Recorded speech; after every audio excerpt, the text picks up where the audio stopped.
In a quiet moment at a local bank, a woman's cash slipped from her hands. $20,000 scattered across the floor. What seemed like a simple accident quickly turned into a deliberate act of humiliation. But this wasn't just any woman. Behind her modest appearance was the CEO of a billion-dollar empire, a force of quiet strength and resilience. Today, you'll witness how a moment of disrespect sparked a powerful journey of dignity, justice, and transformation, showing us all what true power really looks like when it refuses to be silenced. If this story moved you, please like, comment, and subscribe. Your support helps give light to voices that deserve to be seen and heard. The moment Zara Caldwell's cash slipped from her hands onto the polished floor of First Capital Bank, the atmosphere shifted subtly but unmistakably. $20,000 scattered at her feet, a deliberate act of humiliation orchestrated by Belle, a teller who saw only a modestly dressed black woman, not the powerhouse CEO commanding a billion-dollar empire. Laughter rippled softly through the bank lobby, an undercurrent of scorn barely masked as amusement. But Zara moved with quiet grace, collecting each bill with practiced composure. Her expression betrayed nothing. Years of being underestimated had taught her how to turn others' prejudice into a hidden weapon. Unaware of her true identity, the bank's staff smirked, blind to the force they had just challenged. Today, they saw her as insignificant. But tomorrow, Zara's silence would become their reckoning. The rich and powerful are not always loud when disrespected. Sometimes, they rewrite the rules without a word. As the morning sun caught the sleek black electric car gliding effortlessly into the First Capital parking lot, Zara sat inside for a moment, reviewing the day ahead on her phone. Calm and focused, she prepared herself for what was to come. She wore a simple navy blazer over a cream blouse, her natural hair pulled back in a neat bun. No flashy jewelry, no designer logos, just quiet elegance that whispered instead of shouted. At 38, Zara had perfected the art of blending in when it mattered most. Today was one of those days, a rare occasion when she had to handle a personal errand without the usual fanfare that followed her business dealing. Her phone buzzed. A message from Dev, her assistant. Final acquisition paperwork ready for signatures. Reynolds confirmed for 2 in the afternoon. Zara typed back, "On schedule," then glanced up. She was here to withdraw cash for the Harris family. The Harris family, longtime custodians at Reynolds Logistics, had just lost their patriarch. The $20,000 would ease funeral expenses and offer some breathing room during their grief. A small act within the scope of a $2 billion acquisition. But to Zara, moments like these were everything. She slipped her phone into a simple leather handbag and stepped out of the car. The bank before her was unremarkable, a mid-size branch with floor-to-ceiling windows reflecting the morning light. Nothing special, just another financial institution nestled in a predominantly white corporate neighborhood where wealth usually arrived in expected packages. Pushing through the glass doors, Zara was greeted by the familiar hum of weekday routines, hushed conversations, clicking keyboards, the soft ding of the service counter. She took her place patiently in line, watching those ahead complete their transactions. Behind the counter, Belle Wilson laughed quietly at a coworker's joke. At 26, Belle had worked at First Capital for just over 3 years. Her blonde hair was pulled into a tight ponytail, her makeup flawless. She wore the bank's navy blazer, paired with a pearl necklace gifted by her parents on graduation day. "Next customer, please," Belle called, her professional smile already in place. Zara approached the counter. "Good morning." "Good morning," Belle replied, her smile barely reaching her eyes as they scanned Zara's simple attire, a subtle shift in posture, a straightening of the back, a slight tilt of the chin betrayed the judgment flickering beneath her polished exterior. "How can I help you today?" "I'd like to make a withdrawal," Zara said calmly, sliding her debit card across the counter. Belle took the card, fingers hovering over the keyboard. "And how much will you be withdrawing today?" $20,000, please." Belle's eyebrows lifted. A glance exchanged with Carson, a coworker handling paperwork nearby. $20,000 in cash? Yes, Zara confirmed steadily. Carson looked up, catching Belle's eye, sharing a silent mix of skepticism and amusement.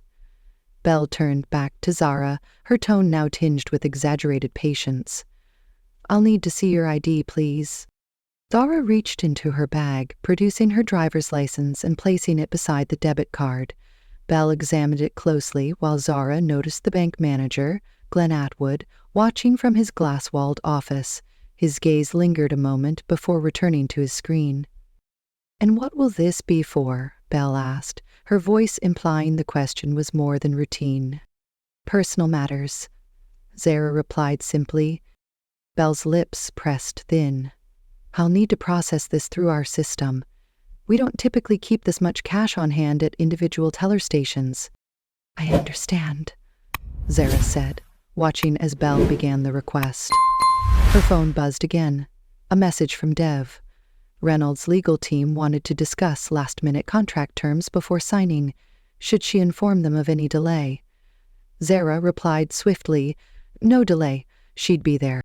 Across the counter, Belle's curiosity sharpened. "Someone important?" she asked, feigning casual interest. "Family," Zara replied, pocketing her phone.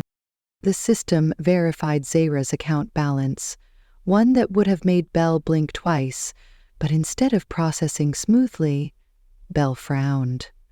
"Our security protocols require additional verification for withdrawals of this size. Could I see another form of ID?" Calm and composed, Zara responded, "I've already provided my license and completed biometric verification on your pad. It's bank policy." Belle's tone chilled. "I insist. It's for security." Several customers nearby had begun to watch.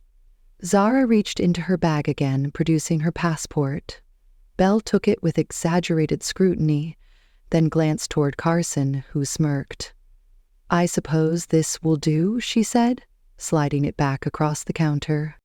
She began counting the cash, deliberately double-checking each stack, loud enough for nearby customers to hear.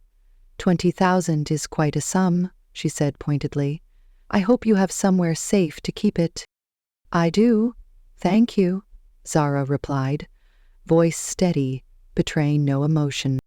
Glenn Atwood emerged from his office, positioning himself casually near the teller line, pretending to organize brochures but watching intently.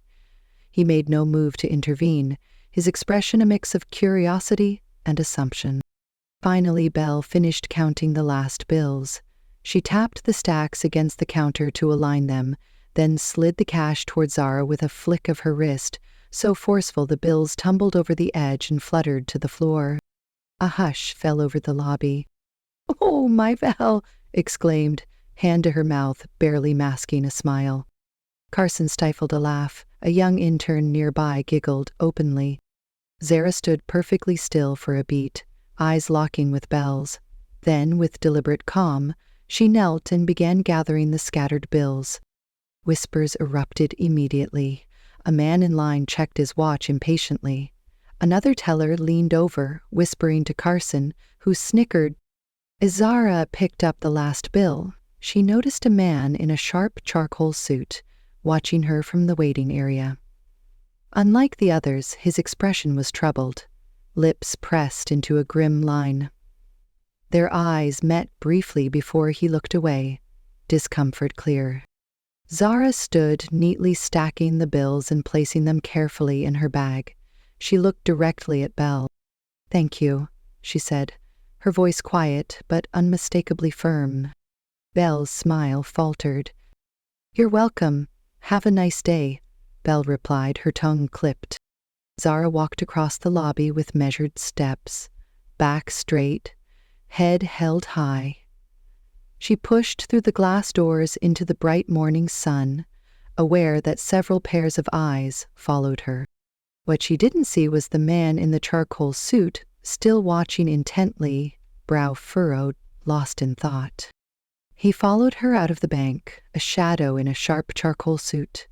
Zara reached her car, unlocked the door, and slid behind the wheel, Only then, shielded by the tinted windows, did she allow herself a slow, steadying breath. Her hands gripped the steering wheel, grounding herself in the calm before the storm. Her phone buzzed again, Deb's name flashing on the screen. "Everything okay?" She read the message, then glanced back through the windshield. The man in the charcoal suit had emerged from the building, scanning the parking lot. His eyes locked onto her car, hesitation flickering in his stance, as if he was weighing whether to approach. But Zara started the engine, a quiet resolve settling over her. Whatever he wanted, it would have to wait. There were bigger battles to fight, a $2 billion acquisition to finalize, a grieving family to support, and a legacy to build. She would not let this moment derail any of it. Pulling out of the parking lot, she caught a glimpse of him in her rearview mirror, still watching, phone pressed to his ear. She tapped a quick reply to Dev. "I'm fine. See you in 20 minutes. With that, she accelerated onto the main road, leaving behind the small-minded assumptions of the bank. Her sleek black electric car glided into the underground parking garage of Caldwell Tower, a 40-story monument of glass and steel standing proud in the heart of the city's financial district. As she stepped out, Diane, a security guard, greeted her with a warm smile. "Good morning, Miss Caldwell." "Good morning, Diane," Zara replied, returning the smile. "Beautiful day, isn't it?" "It really is," Diane said, beaming. "How's your son doing in his new role?" "Hal loves it," Zara said. "That internship program you started changed his life. Our whole family is grateful." "Tell him I expect great things," Diane replied as Zara headed toward the private elevator. The doors opened directly onto the executive floor, where wall-to-wall windows revealed a breathtaking view of the city's skyline.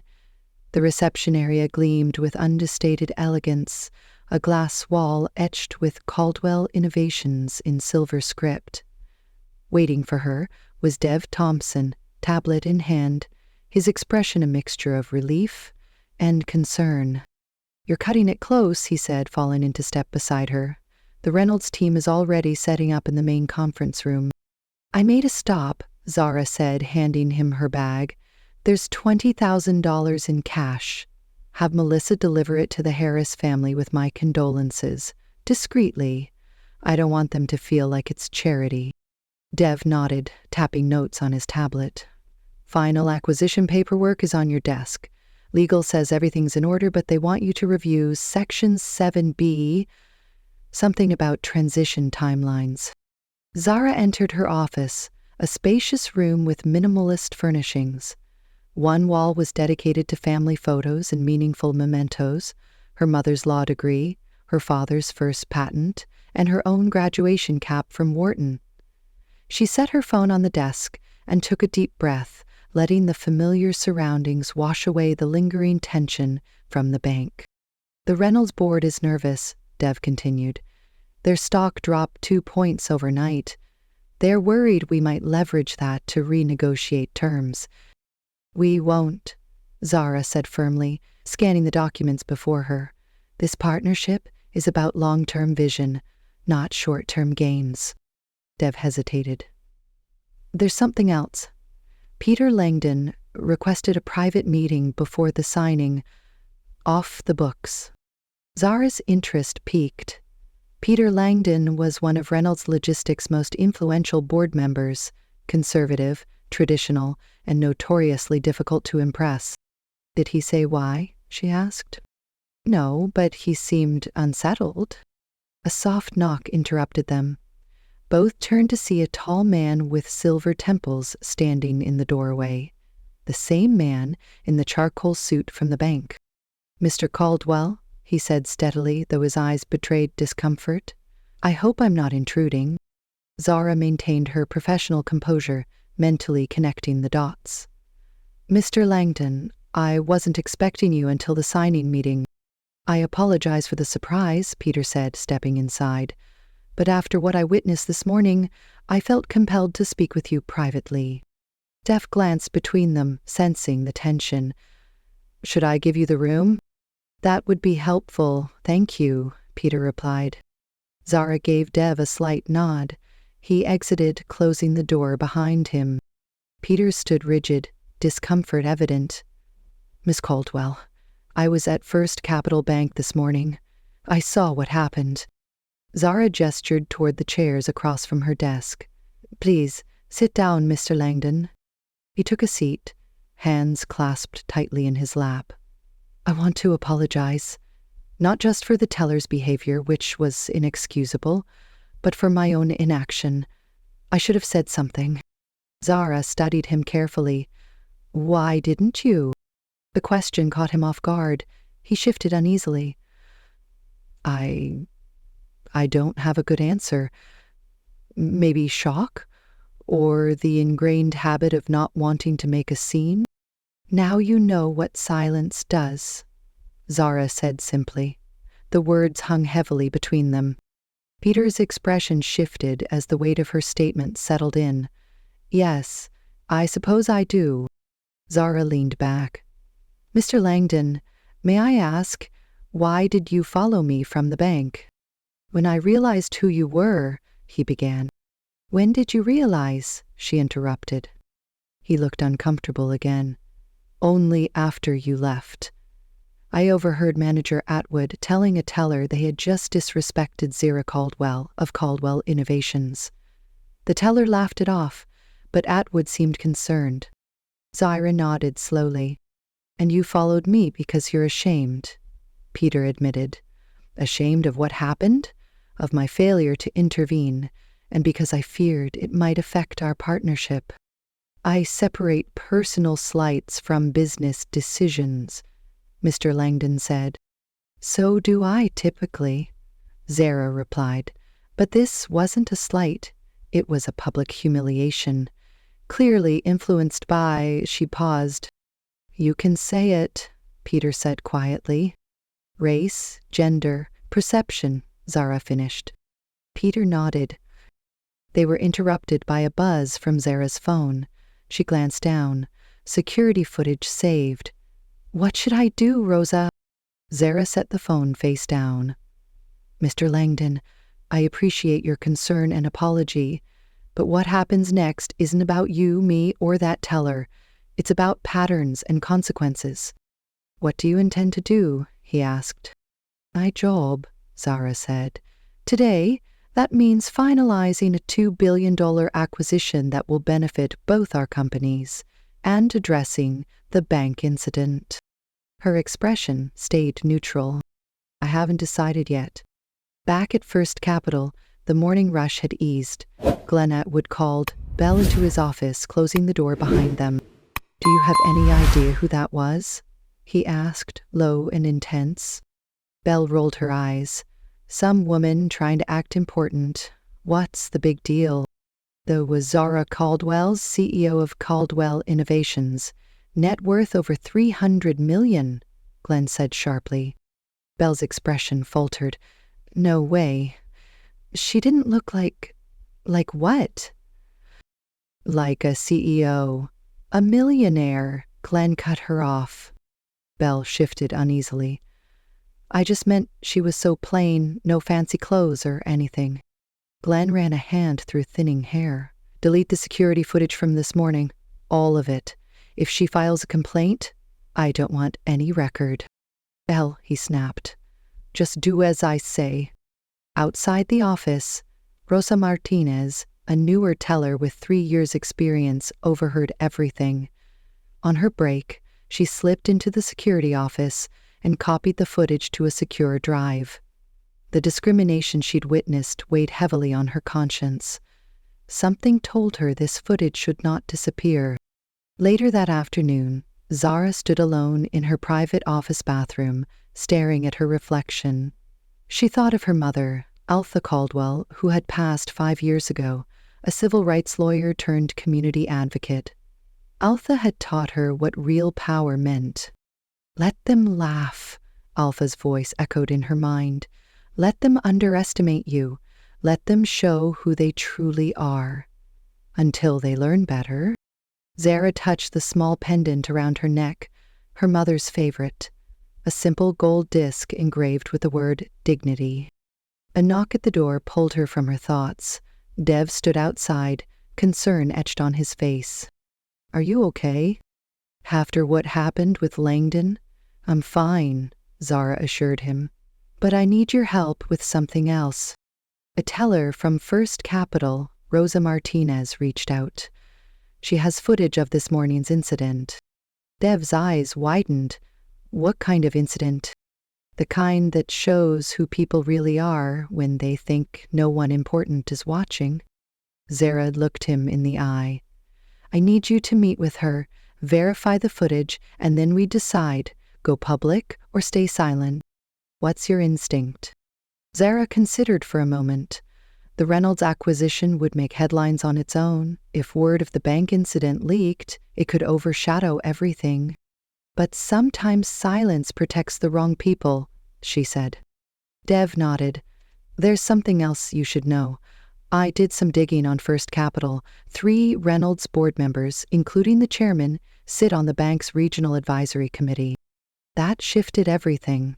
The connections ran deeper than she'd realized, making her next moves even more critical. "Set up the meeting with Rosa," Zara decided, "and get me a complete breakdown of all financial ties between Reynolds Logistics and First Capital Bank before the signing." "On it," Dev replied without hesitation. Crosstown, Peter Langdon sat in a private meeting room with Thomas Wells, chairman of Reynolds Logistics. The older man listened impassively as Peter recounted what he had witnessed at the bank. "So she was embarrassed," Thomas said when Peter finished. "Unfortunate, but hardly our concern." Peter shook his head. "It was more than embarrassment, Thomas. A clear display of prejudice. And it happened at a bank where we have significant influence." Thomas waved a dismissive hand. "We don't get involved in private embarrassments, Peter. Today we're finalizing a $2 billion deal. Keep your focus where it belongs." "If she walks away, she won't," Thomas added confidently. "This deal benefits her more than us. Besides, she's a businesswoman. She won't let personal feelings interfere with profit." Peter wasn't so sure. There was something in Zara Caldwell's eyes, not anger, but calculation, the calm assessment of a woman who knew her power and was deciding how to wield it. As Peter left the meeting, his phone chimed with a text from an unknown number. "Mr. Langdon, my name is Rosa Martinez. I'm a teller at First Capital Bank. What happened to Zara Caldwell today was wrong. I have proof, and I want to help. Please call me if you're willing to stand up for what's right." Peter stared at the message, the weight of the decision settling heavily on his shoulders. This was bigger than a business deal or a banking incident. With a deep breath, he saved the number and kept walking, the choice hanging over him like a gathering storm. Meanwhile, Zara sat at her desk, reviewing the final acquisition documents. Her phone buzzed again, another message from Rosa. "Meeting set with your assistant tomorrow. I have everything you need." Her finger hovered over the reply button. After a moment's thought, she typed, "Thank you for your courage." Outside her office, preparations for the signing ceremony continued, the future of both companies balanced delicately, along with a truth about to be revealed. One way or another. The morning after the bank incident, Zara arrived at her office earlier than usual. The $2 billion acquisition had been signed the night before, with Peter Langdon watching her closely throughout the ceremony. The deal would be publicly announced in 3 days, after all regulatory paperwork was filed and both boards fully briefed. As she settled at her desk, a soft knock interrupted her thoughts. Dev entered, followed by a young Latina woman whose nervous energy was palpable in the way she clutched her purse. "Miss Caldwell," Dev said quietly. "This is Rosa Martinez." Zara stood, extending her hand. "Thank you for coming, Miss Martinez. Please, have a seat." Rosa sat on the edge of the chair, her posture stiff. "I could lose my job for being here," she said softly. "I understand the risk you're taking," Zara replied sincerely, "and I appreciate it." Rosa reached into her purse and pulled out a small flash drive. It's all here. The security footage shows everything. Mr. Atwood told Belle to delete it, but I made a sole copy first.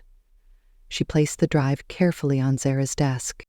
What she did to you wasn't right, Dev said, picking up the drive and inserting it into Zara's computer. The three watched in silence as the scenes unfolded on the screen. Zara at the counter, Belle's condescending demeanor, the moment the cash tumbled to the floor, the barely concealed laughter from the staff. "There's more," Rosa said, leaning forward to navigate to another file. "This is from 10 minutes after you left." The footage showed Glenn Atwood in his office with Belle, gesturing emphatically while she rolled her eyes. Though there was no audio, their body language spoke volumes. "Knew who you were," Rosa explained. He was telling her she disrespected Zara Caldwell of Caldwell Innovations. But she didn't care. She just laughed it off. Zara's expression remained neutral as she studied the footage. "Miss Martinez," Zara said gently, "may I ask why you're doing this?" Rosa hesitated, then squared her shoulders. "My mother cleaned office buildings for 30 years. She taught me that respect costs nothing, but means everything. What I saw yesterday, it wasn't just disrespectful, it was cruel." Zara nodded slowly, making a decision. "Miss Martinez, how long have you worked at First Capital?" 3 years, Rosa replied. "I started as a part-time teller while finishing my finance degree. Now I'm still a teller." There was a hint of resignation in her voice. "I've applied for the analyst program twice, but Mr. Atwood always says I'm not quite ready." Zara exchanged a glance with Dev, who gave a subtle nod. "What if I offered you a position here?" Zara asked. "Entry-level analyst, with room to grow based on your performance." Rosa's eyes widened. "Are you serious?" "I value integrity, Ms. Martinez, and the courage you've demonstrated. You've shown both." Tears welled in Rosa's eyes. "I don't know what to say." "Say you'll start next Monday." Zara smiled softly. "Dev will help with the paperwork and transition." After Rosa left with Dev, Zara sat alone, watching the footage once more. The humiliation wasn't spontaneous. It had been deliberate, designed to put her in her place. Now she had to decide what to do with this evidence. Her phone rang. Peter Langdon. She hesitated, then answered. "Mr. Caldwell," his voice came through strained, "I need to speak with you about the bank situation." "What about it, Mr. Langdon?" "Atala reached out to me. Rosa Martinez. She says she has footage." Zara wasn't surprised. Rosa's determination clearly reached far. "Well, Yes. Have you decided what you'll do with it?" "Not yet," Zara admitted. "Why do you ask?" There was a pause before Peter answered. "Because I just left a Reynolds board meeting. Thomas Wells, our chairman, dismissed the incident entirely, called it a private embarrassment not worth our attention." "And you disagree?" "I do," Peter said firmly, "but I'm outnumbered. The board won't take a public stand." Zara considered this. "Thank you for telling me, Mr. Langdon." "I want to help," he offered. "Whatever you decide." After hanging up, Zara pulled up the file Dev had compiled on First Capital's connections to Reynolds Logistics. The relationship ran deeper than she'd realized. Beyond the 3 board members, Reynolds had over $120 million in business accounts at the bank, and their corporate credit structure was managed through First Capital's commercial division. Meanwhile, at First Capital Bank, Belle Wilson was having the best morning of her career. Glenn Atwood had called her into his office to deliver unexpected news. "The regional VP was impressed with your quarterly numbers," Glenn Atwood told Belle, though both knew this wasn't entirely true. The real reason was Atwood's attempt to curry favor with upper management by promoting one of their favorites. "We're offering you the senior teller position, effective immediately," he announced. Belle beamed. "That's fantastic. Does it come with the office next to yours?" "It does," Glenn confirmed, along with a 15% raise. Later that afternoon, Belle sat in her new office feeling vindicated. She'd worked hard for this promotion, or at least she believed she had. During her lunch break, she recorded a quick TikTok video in the empty break room. Day in the life of a newly promoted senior teller. She flipped her hair, proudly showed off her new nameplate, and added, "Pro tip, efficiency is key. Don't let bougie nobodies waste your time with their drama." The video quickly gained traction, eventually reaching over 50,000 views, including one from Zara Caldwell's phone. That evening, Zara watched the TikTok with calm detachment, noting how Belle's confidence bordered on arrogance. She showed the video to Dev, who had stayed late to finalize Rosa's employment contract. "She has no idea what's coming, does she?" Dev asked. "Few people do," Zara replied. "That's the nature of consequences. They arrive when you've convinced yourself they never will." Dev nodded toward the computer. "So what's the plan? Go public with the footage?" Zara considered for a moment. "Not yet. First, I want to move all our corporate accounts. Every last one." Dev raised an eyebrow. "That's over $80 million. "Exactly," Zara said.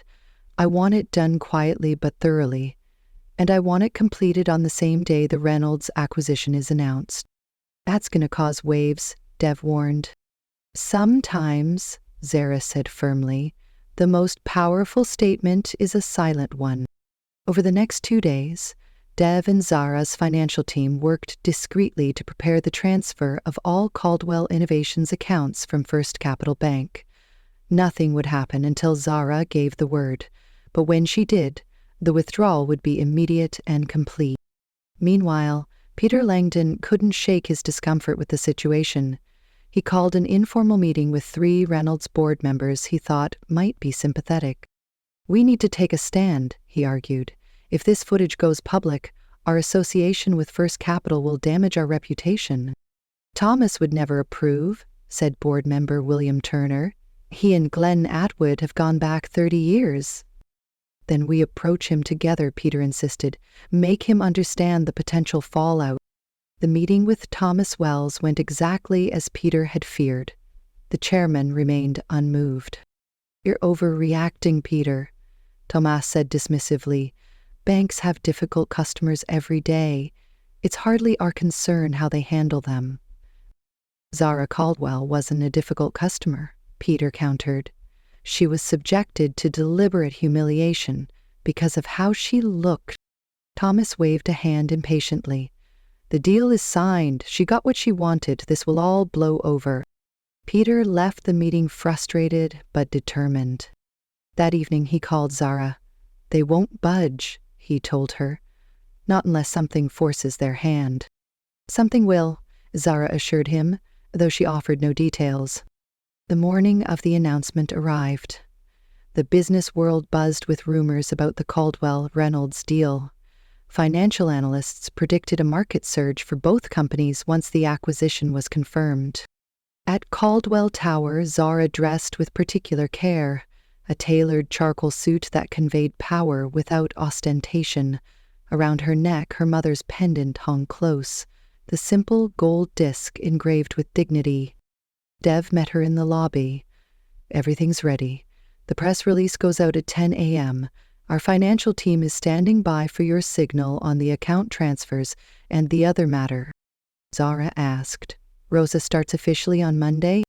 "It's given notice at the bank. She's using her remaining vacation days, so she won't be there when it happens." Zara nodded. "Good. She's taken enough risk at First Capital." The morning proceeded like any other. Belle arrived early, settling into her new office with a sense of satisfaction. She'd updated her LinkedIn profile to reflect her promotion and had already received dozens of congratulatory messages. Glenn Atwood was reviewing the day's appointments when his assistant interrupted with an urgent message. A legal team was in the lobby requesting to speak with him immediately. Confused, Glenn hurried to the front of the bank. There he found 3 impeccably dressed attorneys, accompanied by Zara Caldwell herself. "Mrs. Caldwell?" he said, surprise clear in his voice. What can I do for you? I'm here to close my accounts, Zara replied calmly. Glenn forced a smile. Perhaps we could discuss this in my office. I'm sure whatever concerns you have. This isn't a negotiation, Mr. Atwood, Zara interrupted. My legal team is here to ensure the process goes smoothly. By now, several customers had paused their transactions to watch. From her office, Belle spotted Zara and emerged. Her expression shifted from confusion to recognition. Is there a problem? She asked, approaching the group. Zara turned to face her. No problem at all. I'm simply withdrawing my business. Glenn's smile became strained. Miss Caldwell, if this is about your last visit, it's about respect. Mr. Atwood, Zara said quietly but clearly, or rather the lack of it. One of the attorneys stepped forward, presenting Glenn with a folder. These are the account closure forms. Already completed. We require only your signature to process the withdrawals. Glenn opened the folder, his face paling as he saw the account balances. These are all of Caldwell Innovations' accounts. All of them, Zara confirmed. Belle, looking over Glenn's shoulder, gasped audibly. The total exceeded $80 million. Outside the bank, a small crowd had gathered. Among them were two photographers, not paparazzi but professionals from major financial news outlets, alerted by an anonymous tip that something noteworthy might occur at First Capital that morning. Glenn, aware of the growing spectacle, tried one last time. Mrs. Caldwell, please, let's discuss this privately. I'm sure we can come to an arrangement. The time for discussion was 3 days ago, Zara replied. Now it's time for consequences. As the paperwork was processed and the massive withdrawal initiated, Zara's phone buzzed with a notification. The Caldwell-Reynolds acquisition had been officially announced. Within minutes, stocks for both companies began to rise. At the same time, a ripple of unease spread through First Capital's regional offices as word of the massive account closure reached them. Zara waited patiently as the final documents were signed. Her message clear. Some actions speak louder than words. When everything was complete, Zara turned to leave, but paused beside Belle, who stood frozen in shock.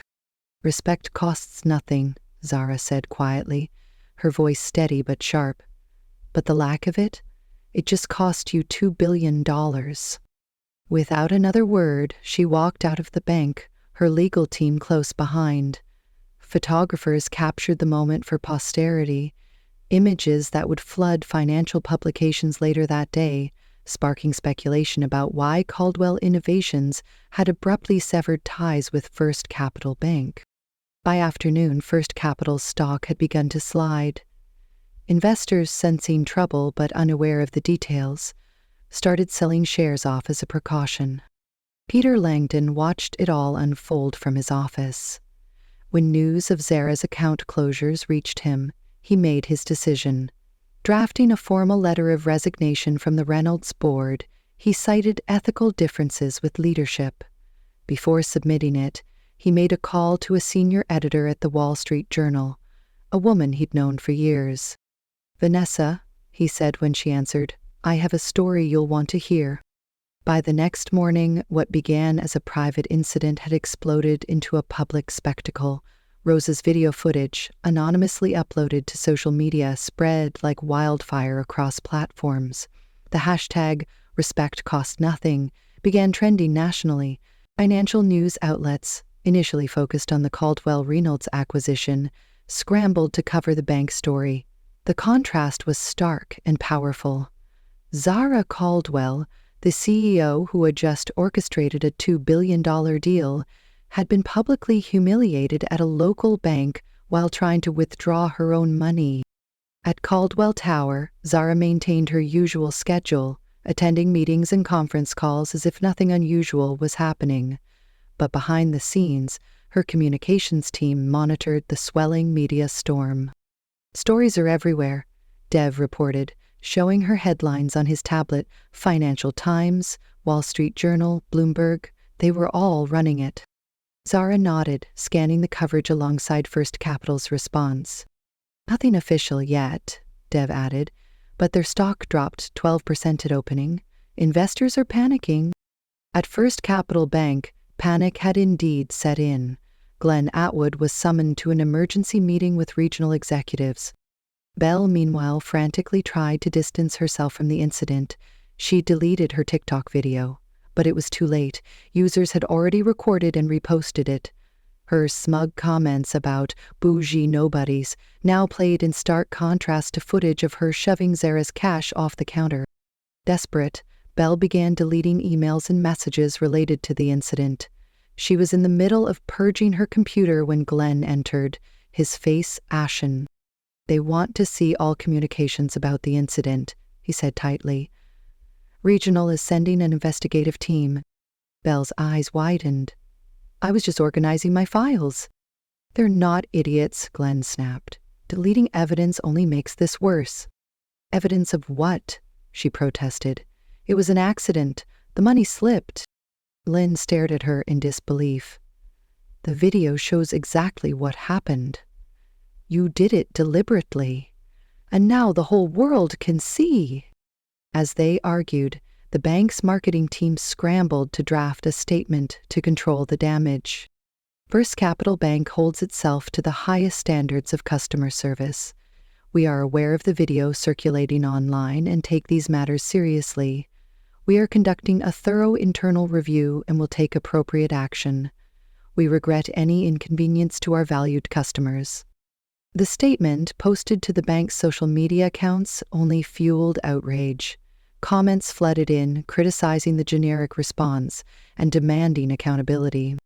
By mid-afternoon, a small protest had formed outside the bank's main branch. Mostly young activists carried signs reading, "Respect costs nothing," and "Banking while black shouldn't be different." Financial news cameras captured the scene, broadcasting it alongside expert analyses of First Capital's plummeting stock value. The connection between the viral video and market reaction was impossible to ignore.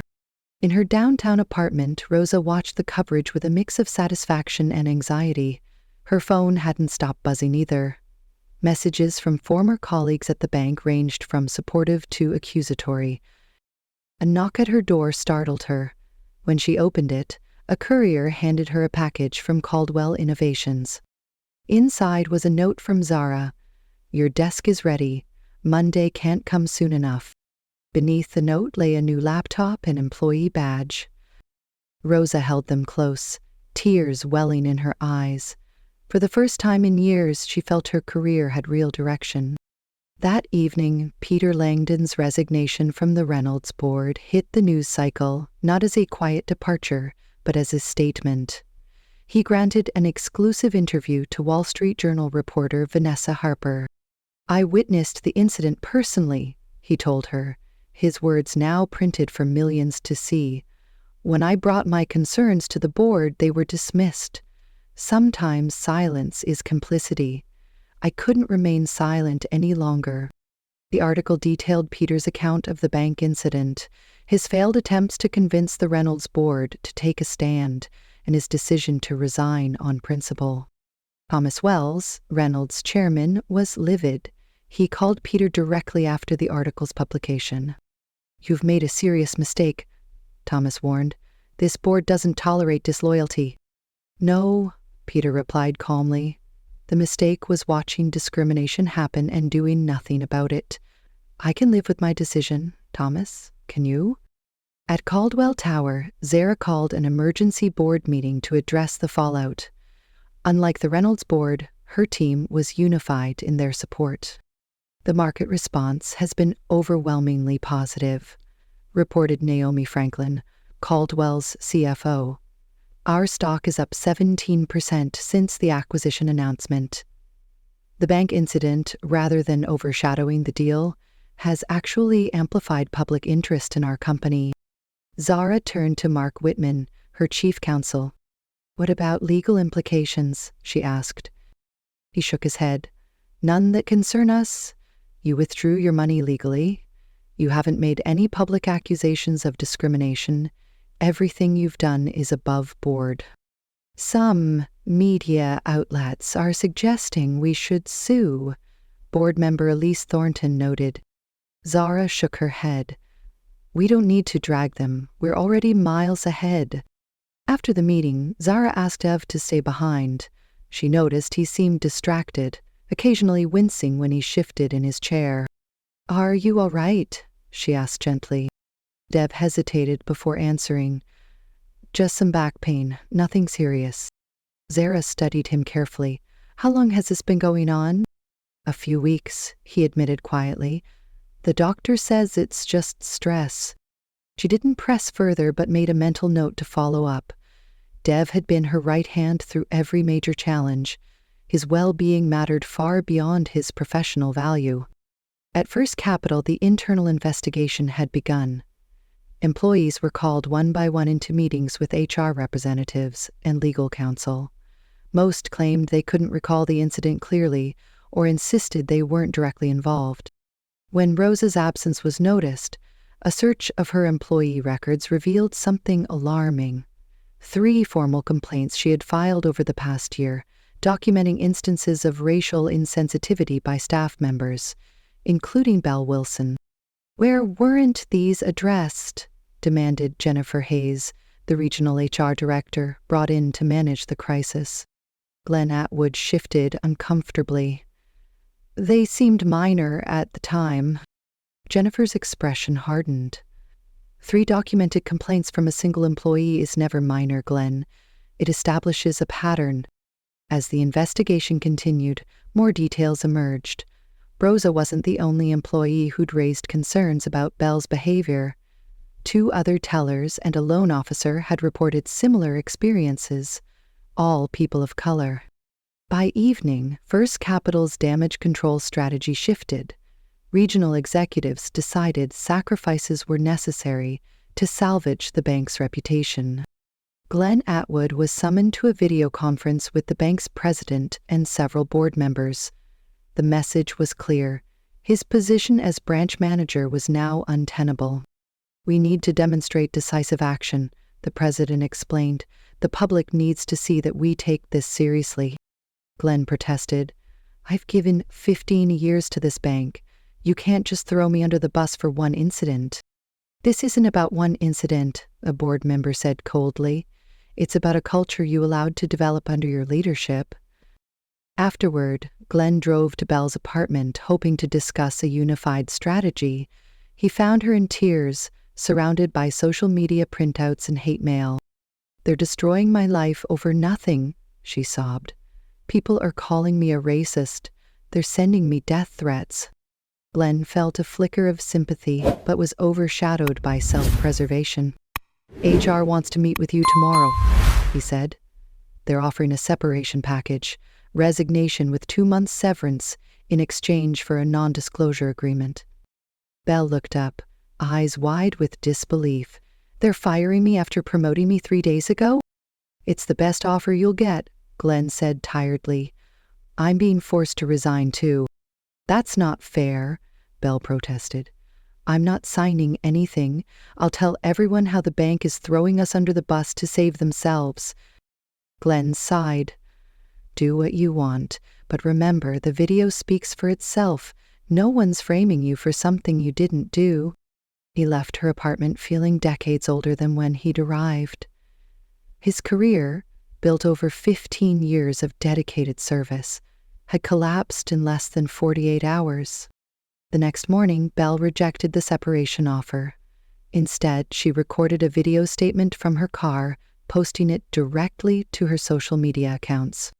I want to address the video that's been circulating, she began, her voice shaking slightly. What happened was an accident. I never intended to disrespect anyone. I'm not racist. I have friends of all backgrounds. The bank is trying to make me the scapegoat instead of acknowledging their own toxic culture. The video was a disaster. Comments flooded in, mocking her defensive tone and the classic, I have friends of all backgrounds line, now a parody of inauthentic apologies. By afternoon, First Capital announced that both Glenn Atwood and Belle Wilson were no longer with the bank. The statement pledged a comprehensive review of policies and mandatory sensitivity training for all staff. The damage, however, was already done. First Capital stock continued to slide as major corporate clients quietly moved their accounts to competitors. At Caldwell Tower, Zara had a surprise visitor. Mr. Harris, father of the custodial staff family she'd helped with the $20,000 withdrawal. My father would have been proud to see his funeral arranged with such dignity, Mr. Harris said, voice thick with emotion. Knowing what you went through to get that money for us, it was nothing, Zara assured him. No, ma'am, Mr. Harris insisted. It wasn't nothing. It was everything. You showed my family respect when you didn't have to give us a second thought. After he left, Zara stood at her office window, gazing out over the city. Her phone buzzed with a text from Peter Langdon. I'm meeting with Vanessa Harper again tomorrow. The story's growing. Are you ready for what comes next? Zara thought of her mother, who had fought discrimination with quiet determination rather than loud proclamations. She thought of Rosa, who risked her livelihood to stand for what was right. She thought of Mr. Harris and his family, who understood the true meaning of dignity. Yes, she texted back, I'm ready. That evening, Zara gave her only public statement on the matter, a brief, measured response to a reporter's question as she left her office. You don't rise by humiliating others, she said simply, but you can fall that way. The quote spread across social media within hours, becoming a rallying cry for those who saw in Zara's experience a reflection of their own encounters with discrimination.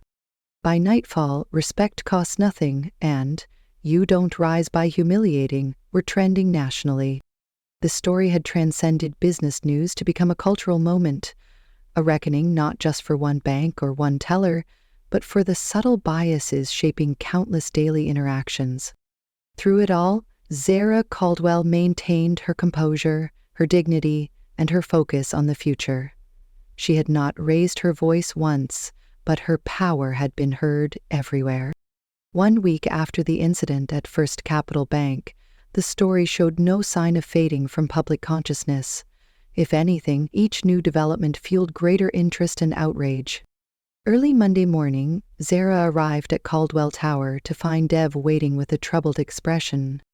A new document leaked overnight, he said, handing her his tablet. Someone inside First Capital had released an internal memo from 3 years ago. Zara scanned the document, her expression neutral, despite its contents. The memo, written by a senior risk executive at First Capital, had flagged her personal and business accounts as high risk, despite their substantial balances and flawless banking history. The justification cited unusual deposit patterns and non-traditional business activities, a thinly veiled code for racial profiling. How bad is the reaction? She asked. It's everywhere, Dev replied. National news picked it up an hour ago. Social media is exploding. Zara handed back the tablet. Have our communications team prepare a statement acknowledging the leak, but emphasize we're focused on moving forward with the Reynolds integration. That's it. Dev seemed surprised. That's it? Zara confirmed. The document speaks for itself. We don't need to amplify it further. Later that morning, Zara welcomed Rosa Martinez for her first day at Caldwell Innovations. The young woman entered Zara's office, a mix of nervousness and determination in her eyes. Welcome to the team, Zara said warmly. Are you ready for your first day? More than ready, Rosa replied, though she admitted, it's a little intimidating. Zara smiled. Everyone feels that way at first. Just remember why you're here. You saw something wrong and had the courage to speak up. That courage will serve you well. Across town, the Reynolds Logistics Board met in an emergency session. The stock is down 3% since the opening bell, Thomas Wells reported grimly. The market is reacting to our connection with First Capital. We need to sever ties immediately. Issue a statement condemning their practices, urged board member William Turner. That would be an overreaction, Thomas replied. First Capital has been our banking partner for over 20 years. Times change. Peter Langdon was right, another board member, Janet Brooks, added. We should have taken a stand days ago. The debate continued for nearly 2 hours before a compromise was reached. Reynolds would issue a statement expressing concern over the allegations while announcing a review of all banking relationships. Meanwhile, Zara met with the full board of the newly merged entity. The $2 billion partnership had created one of the largest logistics and innovation conglomerates in the country, but integration challenges remained. Some of Reynolds' board members are nervous, reported Naomi Franklin, Caldwell's CFO. They worry the bank scandal might overshadow the merger benefits. It's a valid concern, Zara acknowledged, which is why I've requested this meeting with journalist Vanessa Harper, not to dwell on the bank incident, but to refocus attention on what this partnership means for the future of both companies. Peter Langdon, now serving as a strategic advisor to the merged board, nodded his approval. Vanessa is respected in the industry. An exclusive with her could shift the narrative. After the meeting, Peter approached Zara privately. There's something else you should know. Vanessa wants to do a broader piece, not just about the merger, but on how Black women in leadership navigate silence. Zara considered this carefully. That's not what I had in mind. I know, Peter said, but it might be important, not just for you, but for others in similar positions. Zara thought for a moment before replying. Set up the meeting, but make it clear, this isn't about playing the victim. It's about transforming obstacles into advantages. That afternoon, as Zara prepared for a conference call, Dev appeared in her doorway, hesitant and almost embarrassed. Do you have a minute? He asked. Of course, Zara replied, noticing how he winced slightly as he sat down. Dev took a deep breath. I haven't been entirely honest about my health. The back pain I mentioned, it's related to a chronic condition I was diagnosed with last year, multiple sclerosis. Zara's expression softened. Dev, why didn't you tell me sooner? I didn't want it to affect how you see me professionally, he admitted. This acquisition has been all-consuming, and I didn't want to be a distraction. Your health is never a distraction, Zara said firmly. What do you need? Time off? Different responsibilities? My doctor recommends a treatment that requires about 6 weeks away, Dev explained. I've been putting it off, but now that the acquisition is complete... Say no more, Zara interrupted. Take whatever time you need. Your position will be waiting when you return. Relief washed over Dev's face. Thank you. After everything lately, I wasn't sure. Dev, Zara said gently, in all these years, have I ever given you reason to doubt my loyalty to those who stand by me? He smiled. No, never. Then don't start now. The next day, Zara met Vanessa Harper at a quiet restaurant away from the financial district. The journalist was sharp and professional, cutting straight to the point. Let's be clear, Vanessa began. This story has evolved beyond a single bank incident. It's touching on issues many experience but rarely see validated publicly. Zara nodded. I understand that, but I didn't seek the spotlight. No, Vanessa agreed. But you have it now. The question is, how will you use it?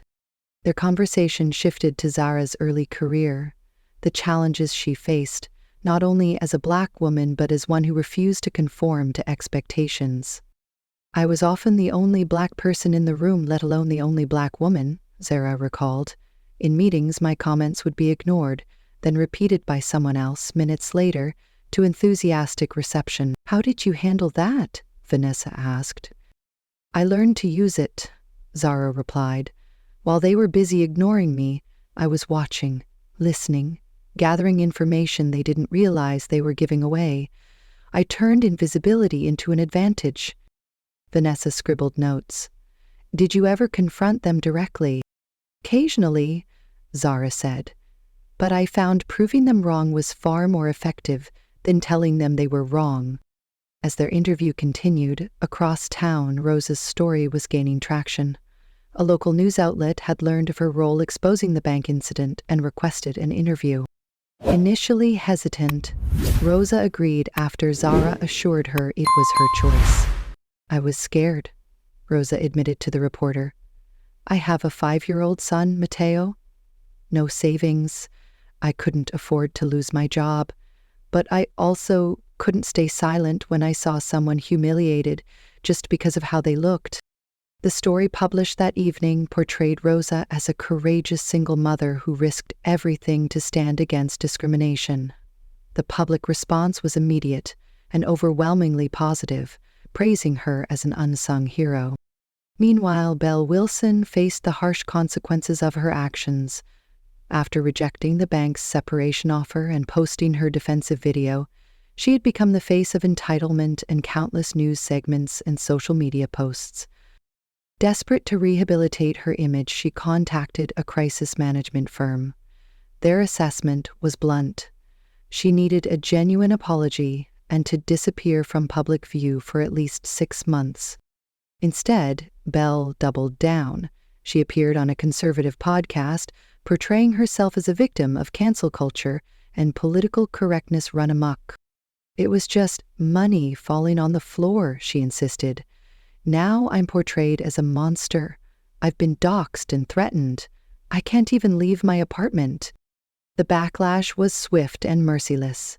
Even sympathetic listeners were put off by her refusal to acknowledge wrongdoing. The host quickly steered the conversation to other topics. That evening, Belle received an unexpected call from her mother, Eleanor Wilson, a once renowned civil rights attorney estranged from her daughter for years. "I saw the interview," Eleanor said, her voice heavy with disappointment. "And the video from the bank." "Mom, you don't understand." "I understand perfectly," Eleanor interrupted. "I spent 30 years fighting against exactly the behavior you displayed. The casual cruelty, smug entitlement, and certainty that someone deserved less respect because of how they looked. That's not fair," Belle protested. "You're taking her side without hearing mine." "There are no sides here, Belle. Only right and wrong." "What you did was wrong." Eleanor's voice softened slightly. "The question is, what are you going to do about it now?" The conversation ended without resolution, but planted a seed in Belle's mind, one that would take time to grow. At First Capital Bank, the fallout continued. An independent audit hastily commissioned by the regional office uncovered troubling patterns in how the bank handled accounts belonging to minorities. The findings suggested systemic issues far beyond a single teller's incident. Customers continued to close accounts in protest. Several corporate clients quietly moved their business elsewhere. The bank's stock had fallen nearly 20% in just over a week. The board of directors held an emergency conference call. The consensus was clear. Dramatic action was needed to save the bank's reputation and halt the financial bleeding. The next morning, First Capital announced the resignation of its CEO along with 3 board members. The press release promised sweeping changes to ensure every customer receives the respect and service they deserve, regardless of background. As the bank struggled to contain the damage, Zara focused on building something positive from the situation. She announced a $2 million donation to launch the Zara Caldwell Institute, named after her mother, dedicated to supporting underrepresented women in finance and business leadership. "My mother taught me true power isn't about making others feel small," Zara explained at the launch event.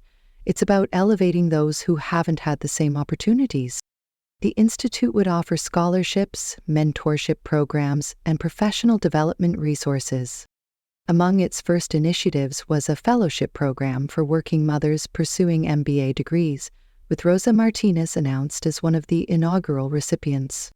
This fellowship includes full tuition coverage plus childcare support, Zara explained to a stunned Rosa. "You can continue working here while completing your degree." Tears welled in Rosa's eyes. "I don't know what to say." "Say you'll make the most of it," Zara replied with a warm smile. "That's all the thanks I need."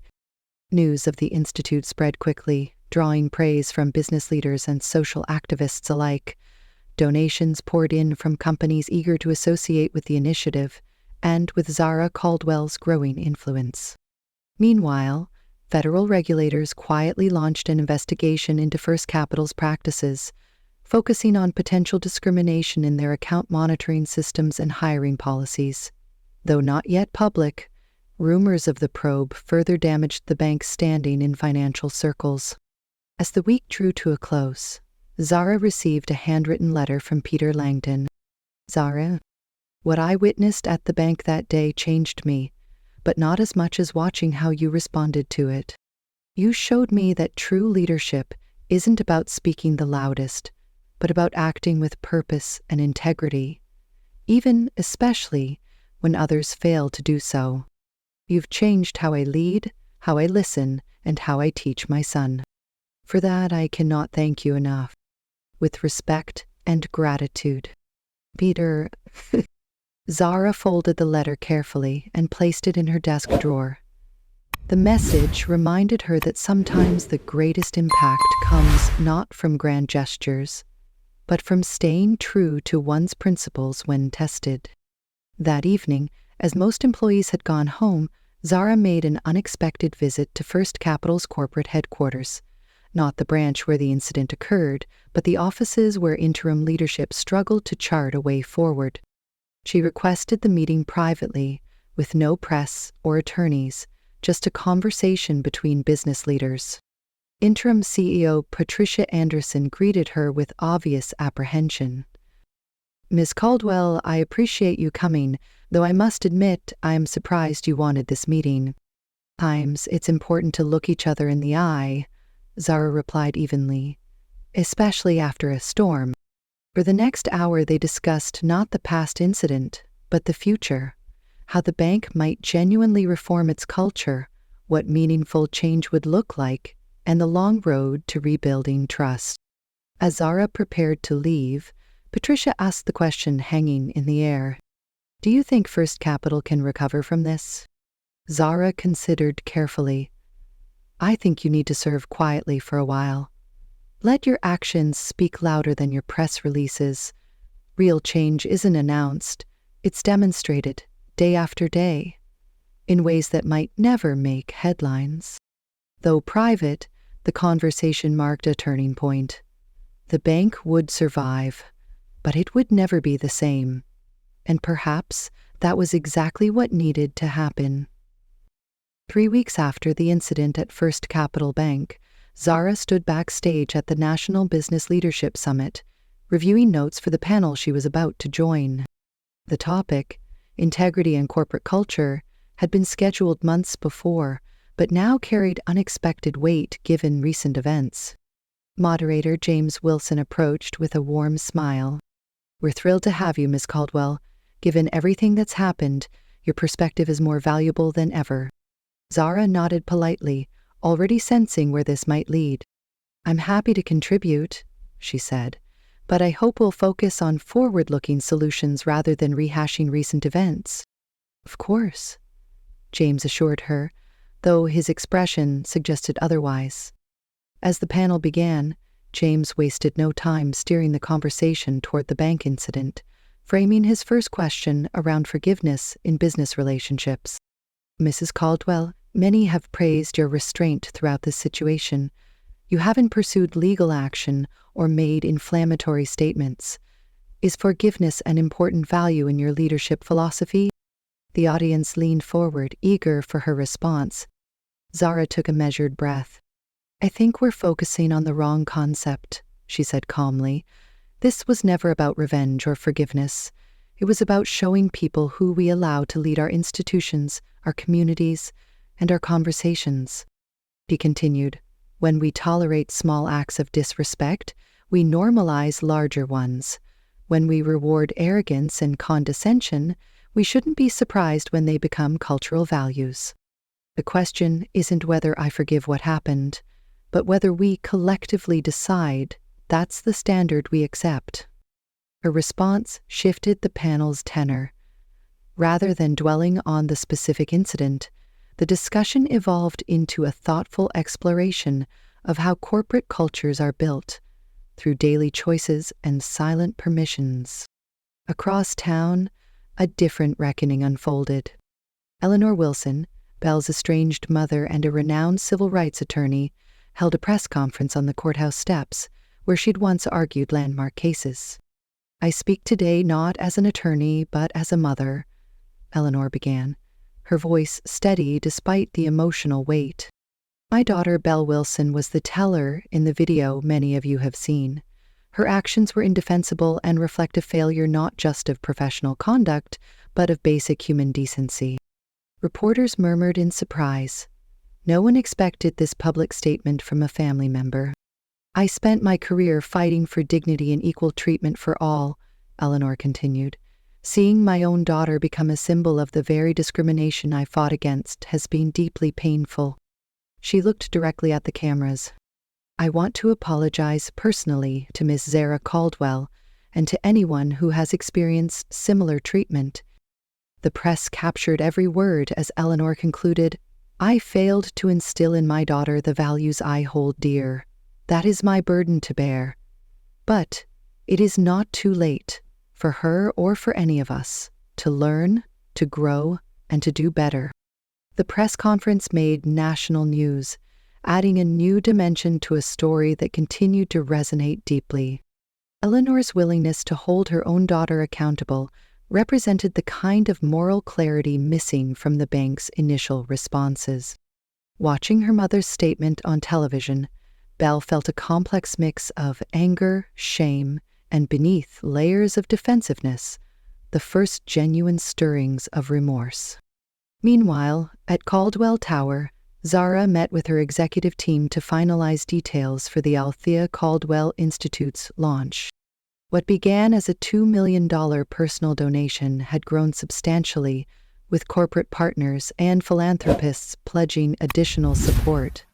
"We're now looking at a $12 million initial endowment," reported Naomi Franklin, clearly pleased. "You need that will allow us to expand the fellowship program from 20 to 50 recipients in the first year, as well as the mentorship network," Zara asked. "Over 300 business leaders have volunteered to participate," Dev answered, still involved despite preparing for his medical treatment. "We've created a matching algorithm to pair mentors with fellows based on career goals and personal backgrounds." Zara nodded approvingly. "And the physical space?" "We've secured the entire 10th floor of the Peterson building," Dev said. "Renovations will be complete next month. It has everything: classrooms, meeting spaces, a child care center, and private offices for fellows who need quiet work areas." As the meeting concluded, Zara's assistant appeared with an unexpected message. The Harris family, whom Zara had helped with the $20,000 funeral expenses, requested to see her. Zara welcomed them immediately. Mr. Harris entered with his wife and 2 daughters, all dressed formally, as if attending an important occasion. "We won't take much of your time, Miss Caldwell," Mr. Harris said warmly. "We just wanted to thank you personally for what you did for our family." "It was nothing," Zara assured them softly. "No, ma'am," Mr. Harris insisted. "It wasn't nothing. It was everything. You showed my family respect when you didn't have to give us a second thought." Mrs. Harris stepped forward holding a small wooden box. "We wanted you to have this. It belonged to my father-in-law." Zara accepted the box and opened it carefully. Inside was a vintage pocket watch, well worn but meticulously maintained. "He always said time was the most precious gift," Mrs. Harris explained. "We thought he'd want you to have it, especially after we learned what you went through to get that money to us." Deeply moved, Zara thanked the family for their thoughtfulness. After they left, she placed the pocket watch on her desk beside a photo of her mother, 2 reminders of what truly mattered, beyond balance sheets and business deals. That afternoon, Rosa received a surprise visitor at her new workspace. Her 5-year-old son, Mateo, accompanied by his regular babysitter. The child's school had closed early due to a water main break, and with no other options, the sitter had brought him to Rosa's workplace. Rosa looked up in alarm. "Nancy, I'm so sorry. I didn't know the school closed." "It's absolutely fine," came Zara's voice from behind them. She had been passing by when the child arrived. "We have a conference room with a television. Mateo can watch educational programs while you finish your work." "I don't want to impose," Rosa began. "It's not an imposition," Zara assured her. "In fact, this is exactly why we're including childcare facilities in the Institute. Life happens. We adapt." Mateo looked up at Zara with wide eyes. "Are you my mom's boss?" Zara smiled and knelt to the child's level. "I'm her colleague. We work together to make things better." Later that week, the business world buzzed with news of a major development.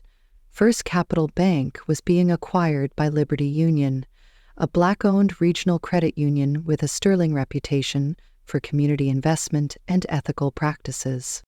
The acquisition, announced at a joint press conference, would retain most of First Capital's frontline employees while completely replacing senior leadership.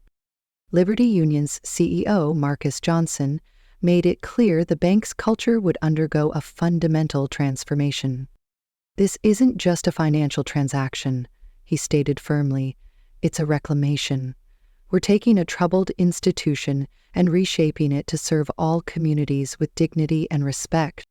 Though never explicitly stated, the irony was lost on no one. A bank that had humiliated a Black woman CEO was now being taken over by a Black-owned financial institution.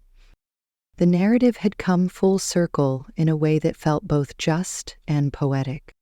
As news of the acquisition spread, Zara received another unexpected visitor, William Turner, one of the Reynolds board members who had initially sided with Peter Langdon in calling for action. "I wanted to apologize in person," William said when they were seated in her office. "I should have pushed harder when Peter first raised concerns. Instead, I backed down when Thomas resisted." "What changed your mind?" Zara asked. William hesitated before answering. "My daughter. She's 26, just starting her career in finance. When she saw that video, she asked me a simple question. 'Dad, if that had been me, would you have stayed silent?'" He paused. "I didn't have an answer I could be proud of." Zara nodded, understanding the power of that personal connection. "It's never too late to find your voice, Mr. Turner." As William left, Zara checked her calendar for the rest of the day. Her final appointment was one she'd been looking forward to, a private dinner with a group of Black women CEOs, all leaders in their respective industries. The dinner, held in a secluded room at an upscale restaurant, quickly evolved from a formal networking event into a candid, sometimes emotional conversation about shared experiences and hard-earned wisdom.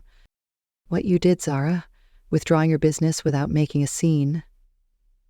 That was power," said Denise Harper, CEO of a major healthcare system. "You showed them consequences without giving them the satisfaction of seeing you lose your composure." "We've always had to be twice as good," added Lauren Thompson, founder of a successful tech startup. "You showed them we already were." She had shown what was possible when dignity remains non-negotiable, when power is exercised with precision rather than showmanship. And that, perhaps, was the most profound consequence of what had begun as a simple errand at a local bank. 1 year after the incident at First Capital Bank, Zara Caldwell received notification she had been selected to receive the National Business Leadership Award, one of the most prestigious recognitions in American corporate life. The ceremony would be held in Washington, D.C., with coverage by major media outlets. The award committee's statement cited her transformative approach to corporate responsibility and her commitment to creating pathways for underrepresented talent, carefully worded praise that acknowledged her impact without directly referencing the controversy that had amplified her platform. When the invitation arrived, Zara studied it thoughtfully before reaching for her phone. "Rosa," she said when the call connected, I'd like you to attend the National Business Leadership Award ceremony in Washington next month. Of course, Rosa replied. Should I coordinate with your travel team? Not as part of my team, Zara clarified. As my representative, I'd like you to accept the award on my behalf. There was a stunned silence before Rosa found her voice. Me? But this is one of the biggest honors in business. You should be there. The honor belongs to those who stood up when they could have remained silent, Zara said simply. She stood up when I chose not to. 2 weeks before the ceremony, Congress introduced a new banking regulation bill that included a provision quickly nicknamed Zara's Clause. The measure required racial bias training and independent oversight in all banking institutions that handled large private client accounts. The provision had gained bipartisan support, some lawmakers motivated by justice, others by the practical desire to avoid costly scandals and boycotts. Regardless of motivation, the effect would be concrete. Explicit protections against the kind of discrimination Zara had experienced, backed by federal enforcement and substantial penalties for noncompliance. On the morning of the awards ceremony, Zara drove past the original First Capital Bank branch, now a Liberty Union credit union location. The building stood empty, its windows papered over, awaiting renovation. She didn't slow down or turn her head. The place held no power over her anymore, existing now as merely another building in her city's landscape. Later that day, as Rosa Martinez accepted the National Business Leadership Award on her behalf, Zara was meeting with 16-year-old Ava Williams, the girl who had written to her 5 years earlier. Now a poised young woman with clear ambition, Ava had been invited to appear on a local talk show highlighting young entrepreneurs. I started my tutoring network because of you, Ava explained as they prepared for the segment. You showed me that age doesn't determine impact. The tutoring network, which paired high-achieving teens with younger students in underserved schools, had grown from Ava's personal project into a city-wide initiative with over 200 volunteers. You call me your spark, Zara said with a smile, but you built the fire yourself. The years had brought many such moments, quiet encounters with people whose lives had been touched, directly or indirectly, by the ripple effects of that day at the bank. Some, like Ava, found inspiration. Others, like the employees at Liberty Union, found new opportunities in the aftermath of institutional failure. A montage of transformations had played out across many lives. Rosa had graduated with her MBA and been promoted to senior analyst at Caldwell Innovations.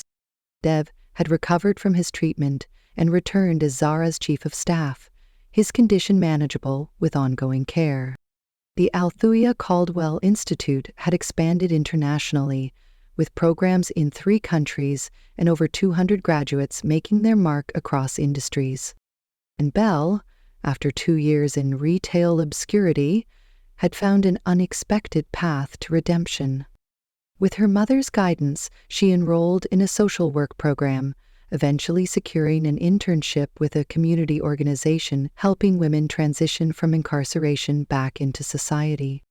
The irony wasn't lost on Belle. She was now helping others rebuild lives derailed by poor choices, just as she had been forced to rebuild her own.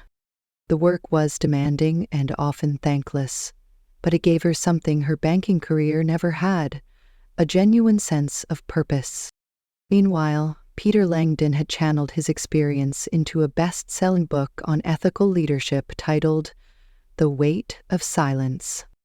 The book, which dedicated a chapter to Zara's handling of the bank incident, had become required reading in many MBA programs. The most profound lesson I learned from Zara Caldwell, Peter wrote in the dedication, is that true leadership isn't measured by how loudly you speak, but by how clearly your actions communicate your values. This book is dedicated to the woman who let grace do the talking. One rainy afternoon, Dev discovered an old digital archive while reorganizing Zara's personal files. Among the folders was a video labeled simply Mom 1992. When Zara played it, her mother's voice filled the room, younger than in Zara's memories but with the same quiet authority that shaped Zara's own leadership style. "We fight with dignity, or we don't fight at all," Althea Caldwell was saying to someone off camera. "That doesn't mean we don't fight hard. It means we never forget who we are in the process." Zara watched the clip several times, struck by how her mother's words seemed to predict the approach she would take decades later when faced with her own battle. As summer turned to fall, Zara began taking regular walks with Rosa and Matteo, now 8 years old and endlessly curious about the world. Though never formally acknowledged, they had become something of an unofficial family, bound by shared values and mutual respect. During one such walk through a riverside park, Matteo asked a question that caught Zara by surprise. "Well, didn't you yell at those mean people at the bank? My friends at school say you should always stand up to bullies." Zara considered how to explain complex concepts of strategic restraint and calculated response to a child. After a moment, Zara knelt to meet Matteo's eyes. "The world doesn't change when you shout," she told him gently. "It changes when you lead. Standing up doesn't always mean raising your voice. Sometimes it means showing others a better way forward." Matteo nodded solemnly, processing her words with the earnestness only a child can bring to deep philosophical discussions. 2 weeks later, Zara received an unexpected call from the White House. The president was assembling a commission on financial reform and wanted her to consider a cabinet-level position overseeing implementation of new banking regulations. The offer was tempting, a platform to influence policy at the highest level, to codify the changes she believed were necessary. But as she considered it, Zara recognized this particular battlefield wasn't where her strengths would be best utilized. "I'm honored by the consideration," she told the presidential advisor, "but that's not my battlefield. I'll be happy to train the ones who will fight there." Instead, Zara focused her energy on expanding the Althea Caldwell Institute's reach. A new headquarters was under construction, a modern glass building designed by a black female architect who had been among the Institute's first fellows. On the day of the groundbreaking ceremony, hundreds gathered to witness the beginning of the Institute's next chapter. Among them were faces from every part of Zara's journey: Rosa and Matteo, Dev and his partner Peter Langdon, the Harris family, Ava Williams, and dozens of graduates whose careers had been transformed by the Institute's opportunity. As Zara approached the podium to make her remarks, she paused, taking in the sea of faces before her. Each person represented a ripple effect from what had begun as a moment of humiliation, now transformed into a movement of empowerment. She stepped up to the microphone, her mother's pendant, dignity always, catching the sunlight. The doors to the future she had built opened before her, welcoming a new generation of leaders who would carry forward what she had begun. No spotlight sought her out. No dramatic music announced her importance. Just a woman who had transformed silence into strength, humiliation into hope, and a single moment of disrespect into a lasting legacy of dignity. Zara Caldwell walked through those doors with purpose in her stride and peace in her heart, ready for whatever challenges awaited on the other side. Have you ever wondered what true power looks like when it doesn't need to announce itself? If this story of quiet dignity and calculated consequence moved you, please like, subscribe, and share for more stories that challenge how we see the world around us. Thank you for joining us today on Kind Light Stories. In a world that can sometimes feel heavy, it's the small acts of kindness, the quiet moments of compassion, and the courage to stand for justice that truly light the way. Remember, no gesture is too small. Every smile, every helping hand, every voice raised for what's right can ripple outward and change lives in ways we may never fully see. If this story touched your heart, please consider liking, sharing, and subscribing. Your support helps us spread more stories that remind us all of the good in humanity. As the poet Rumi once said, "Raise your words, not your voice. It is rain that grows flowers, not thunder." Let's keep nurturing kindness together.